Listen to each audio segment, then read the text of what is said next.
Hello everyone, welcome back to our channel, The Midnight Tales. This is the part 2 for the haunted room. So let's begin.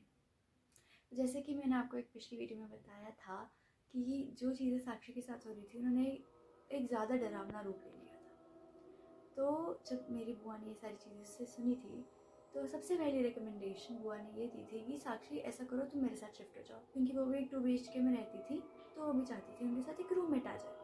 तो साक्षी ने बोला कि ma'am मैं relatives का घर भी इसीलिए छोड़ के आई थी क्योंकि मुझे किसी और पे डिपेंड नहीं रहना था, तो सॉरी नहीं, मैं आप पे डिपेंड नहीं रहना चाहती। और फिर बुआ ने बोला हाँ सबकी पर्सनल चॉइसेस हो सकती है, कोई बात नहीं। पर उन्होंने ऐसे बोला कि ऐसा तो है नहीं हम नया फ्लैट नहीं ढूंढ सकते, हम वो कर लेते हैं, बहुत सारे फ्लैट्स हैं यहाँ पर।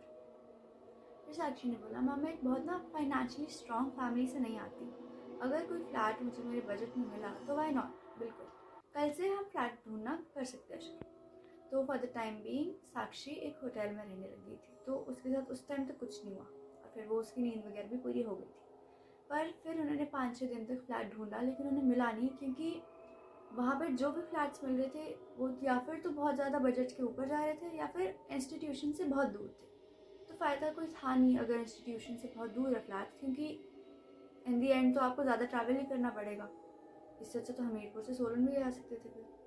तो ये चीज़ें हुई तो फिर जो बुआ थी उन्होंने बोला लास्ट ऑप्शन ये है कि हम जो तुम्हारा घर है उसमें अच्छे से हवन वगैरह करवाए, सब कुछ करवाए, और ना मैं तुम्हारे मम्मा पापा को भी बता देती हूँ कि ये चीज़ें हो रही है, उनको पता होना ज़रूरी है।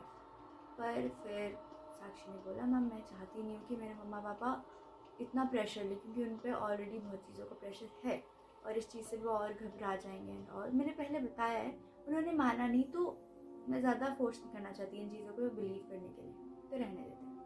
फिर जो बुआ थी उन्होंने बोला ठीक है, पर मेरे साथ कल जो पंडित जी को जानती थी उनके पास चलो। तो अगले दिन जब उन पंडित जी के पास गए, एक स्पेसिफिक मंदिर है, उन्होंने बोला जो मेन पुजारी हैं जो इन चीज़ों के लिए मतलब करते हैं पूजा पाठ हवन वगैरह, वो भी कहीं और है हवन पे गए हुए, तो तब तक के लिए मैं आपके फ्लैट पे आकर देख सकता हूँ कि अगर मैं कुछ कर सकता हूँ कि नहीं। तो फिर वो उस फ्लैट में गए, पर वो जैसे ही एंटर करे उन्होंने बोल दिया कि ये मेरे बस का तो नहीं है, आपको उनके आने तक का वेट करना पड़ेगा, क्योंकि जो यहाँ पर चीज़ है वो बहुत ज़्यादा मतलब कि बहुत ज़्यादा स्ट्रॉन्ग है। ऐसा नहीं है कि ये डेथ के बाद स्ट्रॉन्ग हुई है, ये उससे पहले भी बहुत स्ट्रॉन्ग थी। ये ब्लैक मैजिक है। ब्लैक मैजिक एक ऐसी चीज़ है, मतलब वो बहुत स्ट्रॉन्ग होती है, इट्स वेरी स्ट्रॉन्ग। तो उन्होंने बोला इसके लिए हमको जो मेन पंडित है उनके आने का वेट करना पड़ेगा। तो फिर जब उन्होंने बुआ ने पूछा कि ब्लैक मैजिक मतलब स्पेसिफिकली लड़की पे कौन करना चाहेगा, ये तो नहीं है, इसने किसी का कुछ बिगाड़ा है नहीं। तो उन्होंने बोला कि इस लड़की से पहले कभी हुआ है, इस पूरे स्पेसिफिक घर में हुआ है, इस पे नहीं लेकिन घर पे हुआ है। तो फिर बुआ ने बोला ठीक है।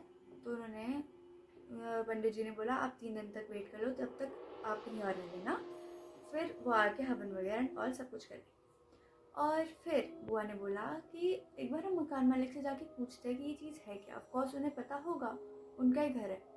तो फिर वो जो लैंडलॉर्ड थे उनके पास जा रहे थे, पर जाते जाते मेरी बुआ ने साक्षी से जो फ्लैट था उसका रेंट पूछा और जो प्राइस में उन्होंने पहले लिया था।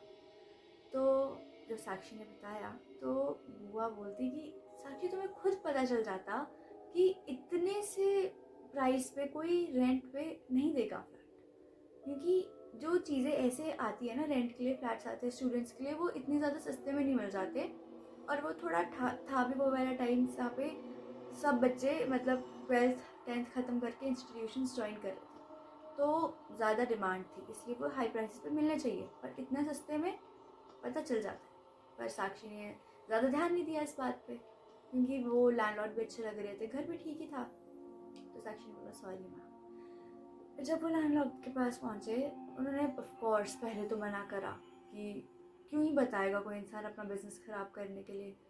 पर फिर जब बुआ ने बोला कि आपको खुद एक बार ऐसा नहीं लग रहा इस लड़की को देख के कि वो कितनी हंसते खेलती, कितनी अच्छे से यहाँ पर आई थी और इसकी क्या हालत हो गई है। फिर जो मकान मालिक था, जो लैंडलॉर्ड था, उनको खुद भी लगा कि ये लड़की बहुत अच्छी थी, ये क्या हो गया इसका। तो अब बताया कि यहाँ पे 2 या 3 साल पहले एक औरत रहती थी शी वॉज 30 आई गेस 32। तो वो इन चीज़ों पे मतलब ये चीज़ करती थी, ब्लैक मैजिक अपना ये सारी चीज़ नेगेटिव चीज़ों की तरफ सारी थी वो। तो जब सोसाइटी थी जो वो पर्टिकुलर कॉलोनी सोसाइटी बोल सकते हो, वहाँ पे ना चीज़ें अच्छी नहीं हो रही थी, या तो किसी की डेथ हो जाती, किसी का एक्सीडेंट, किसी के घर में आग लग जाती, कुछ ना कुछ चल रहा था। फिर एक बार किसी को पता चला कि उस स्पेसिफिक घर में ये सब चीज़ें कर रही है, दिखा होगा कभी कुछ या फिर कुछ। तो इसकी वजह से फिर सोसाइटी वालों ने सारा ब्लेम उस पर डाल दिया, और वो सच था, लेकिन फिर भी वो जो औरत थी वो ले नहीं पाई एंड उन्होंने सुसाइड कर लिया। जैसा लग रहा है कि फेक होगा, लेकिन ये चीज़ हुई है, तो उन्होंने सुसाइड कर लिया। तो फिर जब ये चीज़ें पता चली, जो बुआ थी उन्होंने बोला कि अगर आपको पता है कि ये चीज़ें यहाँ पर है, आपको लग रहा है कि इस जगह पर नेगेटिव एनर्जी, आपने ये जगह खुली क्यों रखी है, आपने किसी को ये जगह क्यों दी? आपको एक इंसान को खुद लग जाता है ना कि किसी और इंसान की ज़िंदगी ख़राब कर रहे हो आप, और वो भी एक लड़की की जिसने आपका कुछ बिगाड़ा ही नहीं है। तो फिर हाँ, उन्होंने थोड़ा बहुत उनको बोला। फिर वो वापस आए, फिर बुआ ने बोला अब तो साक्षी देखो सॉर्ट हो जाएगी, 3 दिन की बात है, इतना टाइम मेरे साथ रह सकती हो। फिर साक्षी ने बोला यस मैम, मुझे भी कोई चाहिए साथ। तो फिर वो जो बुआ के फ्लैट पे वहाँ पे चले गए।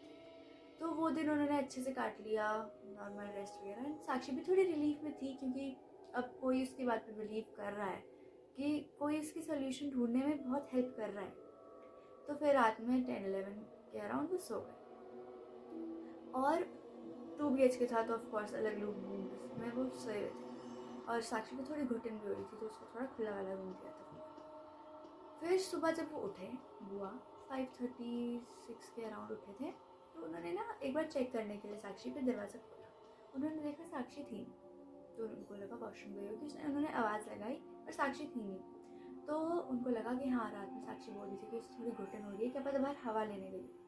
पर जब साक्षी 30-35-40 मिनट्स आई नहीं वापस, तो फिर बुआ को थोड़ी टेंशन हुई। उन्होंने उसे कॉल करा। फिर साक्षी बोलती कॉल पर कि मैम मैं वापस आ गई, रोते रोते बोल रही मैम मैं वापस आ गई। फिर बुआ ने बोला साक्षी थोड़ा डिटेल में बताओ, कहाँ चली गई, क्या हुआ क्या हुआ। फिर साक्षी ने बोला मैम मैं वापस अपने फ्लैट में आ गई, मुझे पता नहीं कैसे है।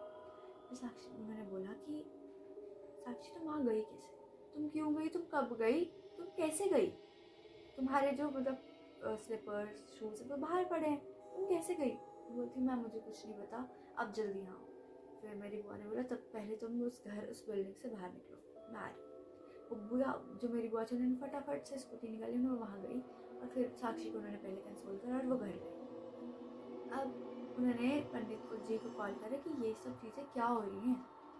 फिर ये चीज़ें तो आउट ऑफ कंट्रोल जा रही है, वो लड़की रात में अपने घर वापस पहुँच रही है, उसको खुद नहीं पता क्या हो रहा है। तो अब फिर उन्होंने बोला कि अभी उसको डिस्ट्रैक्ट रखो, उसको मंदिर में रखो ज़्यादा टाइम, पूजा वगैरह अच्छे से करो, और उस चीज़ों से थोड़ा दूर रखो, ध्यान भटकाओ उसका। आना तो 3 दिन बाद ही है, उन्होंने आप कुछ कर नहीं सकते, 1-2 दिन बचे अभी। तो फिर उस दिन उन लोगों ने बहुत सारी अलग चीज़ें देखी, मूवीज़ देखी, मतलब और शॉपिंग वगैरह करी, सीरीज़ देखी, अलग अलग टाइप का खाना वगैरह खाया, और वो रात में सोई नहीं। फिर सुबह के 9 बजे के अराउंड वो लोग सोए थे। तो साक्षी भी डिस्ट्रैक्ट हो गई थी इन चीज़ों से। फिर अगले दिन की रात पे बुआ बोलती कि हम साक्षी हम हर दिन तो ऐसे जगे नहीं रह सकते, और सुबह भी जल्दी उठना है पूजा वगैरह के लिए, तो ऐसा करो सो जाओ, मेरे कमरे में सो जाओ मेरे साथ, और वहाँ पे मंदिर भी था उनके कमरे में, तो तुमको भी अच्छा लगेगा। वो सो गए। जो मेरी बुआ है वो थोड़ी ना लाइट स्लीपर काइंड ऑफ है, तो उनको पता चल जाता है रात में थोड़ी सी आवाज़ हो, थोड़ा सा भी कुछ लगे उन्हें, तो उनको पता चल जाता है। तो उनको रात में ऐसा लगा कि जो साक्षी है वो अपना जो ब्लैंकेट है उठाया, रजाई थी क्योंकि सर्दियों का टाइम है तो उठा, वैसे ही भारी होती है रजाई, तो उनको फील हो गया कि हाँ कुछ उठा है मेरे ऊपर से। तो उन्होंने देखा कि साक्षी उठ रही है अपने बेड से, और वो उठी, वो जा रही है बाहर, उनको लगा वॉशरूम जा रही है। उन्होंने पूछा साक्षी कहाँ जा रही है, फिर से पूछा साक्षी तुम कहाँ जा रही हो, वॉशरूम पानी पीने जा रही हो, कहाँ जा रही हो। साक्षी का कोई रिप्लाई नहीं। फिर वो बोलती कहाँ जा रही है, तो उनको लगा कि एक बार मैं देखती हुई जा पाई, क्योंकि कल जो परसों हुआ था उसके बाद बुआ को थोड़ा शक हो गया। फिर उसने दरवाज़ा खोला, उसने जो गेट था वो खोला, बिना चप्पल पहने वो सीधा चलती गई, ऐसा नहीं कि आंखें बंद है स्लीप वॉकिंग, कुछ सीधा चलती गई, बिल्डिंग से ऊपर गई, रोड जैसे कि वो पास था जो इंस्टीट्यूशन है और बुआ का घर, साक्षी का घर, ये ज़्यादा क्लोज था, मतलब 10-20 मिनट्स की दूरी पे था सब कुछ। तो वॉकिंग में वो जा रही थी, फिर वो ना बिल्कुल उस रोड पे चली गई जहाँ पे उसका पुराना फ्लैट था। अब बुआ ने उसे रोका कि झटका आया कि साक्षी तुम कहाँ जा रही हो, क्या हो गया साक्षी, अच्छे से झटकाया तो उसको होश आया। फिर वो बोलती मैम मैं यहाँ क्या कर रही हूँ, मैं सो नहीं रही थी अपने कमरे में। तो बुआ बोलती ऐसा करो तुम वापस चलो मंदिर आ जाओ। फिर एकदम साक्षी बोलती नहीं मैम मेरे को मंदिर नहीं जाना, मुझे सोना है, मैं थक गई, मुझे सोना है। बुआ को थोड़ा तो लगा कि मंदिर जाने से कभी मना नहीं करती, क्योंकि जो लड़की हर दिन पूजा पाठ कर रही है इन चीज़ों के लिए वो कर रही है कि मेरे को कोई तो पंडित ला दे, तो वो ऐसे बोलती है। तो बुआ ने रहने दिया, वो बोलती चलो ठीक है घर जाके सो जाते हैं। तो वो चलते हैं। फिर साक्षी चल रही थी, बुआ ने पीछे से जो पंडित है उनको कॉल कर दिया कि आप जल्दी से जल्दी आने के लिए ट्राई करो, और उसके पेरेंट्स को भी कॉल कर दिया कि आपको इन चीज़ों पर बिलीव नहीं होगा लेकिन आपकी लड़की बहुत सारी चीज़ों से जा रही है, सफ़र कर रही है अभी, तो आप कल हम ये सब चीज़ें कर रहे हैं तो आप प्लीज़ आ जाइए। फिर जब वो घर पहुँचे तो बुआ ने बोला कि साक्षी मेरे कमरे में सो जाओ, वहाँ मंदिर है, अच्छा लगेगा, पॉजिटिव एनर्जी। साक्षी ने सीधा सीधा मना कर दिया कि नहीं मुझे पढ़ना। बुआ ने सोने दिया। सुबह हुई 5, 5:30, 6 बजे उसको उठाने के उस पे थे। फिर अच्छे से उस टाइम तक उसके पेरेंट्स भी आ गए थे। तब उसको ना उठाया सबने कि साक्षी उठ जाओ, टाइम हो गया, नहा वगैरह लो, पूजा वजा। साक्षी साक्षी साक्षी 5-6 मिनट उठाते रहे, वो उठी नहीं। ऐसा नहीं कि वो सांस नहीं ले रही थी, ऐसा कुछ नहीं, जैसे कोई इंसान बहुत ज़्यादा गहरा सो गया, बहुत ज़्यादा डीप स्लीप में वो उठी।